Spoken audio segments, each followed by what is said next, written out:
how you guys can exceed Discord, limit. Like you can't send more than 8 MB in Discord if you don't have a Discord Nitro. Well, from this video, I'm going to be teaching you guys how you guys can surpass the limit. So let's say I want to send a video which is more than 8 MB. So what can I do is I need to go to a website. So let me go to a website first. Once you come to your search engine, search for this website called 𝐘𝐲𝒄𝒄𝒉. Once you search for this website, you want to click on tapping edit videos and create videos. Once this website, opens up, you're gonna click on where it says start editing. Once this page opens up, you want to drag and drop your, video over here. So let me do that.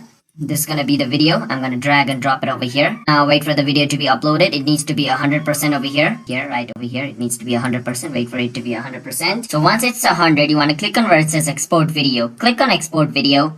Now wait for some time until the video is exported. Alright, over here. So my video has been exported already, but for some video it might take time. But after your video is exported, basically what you want to do is click on where it says copy link and click on copy. Once the link of this video is copied, you just go to your Discord server, whichever server you want, and paste the link.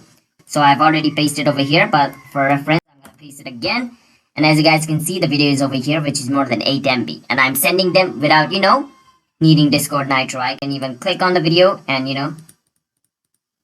the video is played. So that's basically how you guys can send a video of more than 8 MB or a file of more than 8 MB on Discord.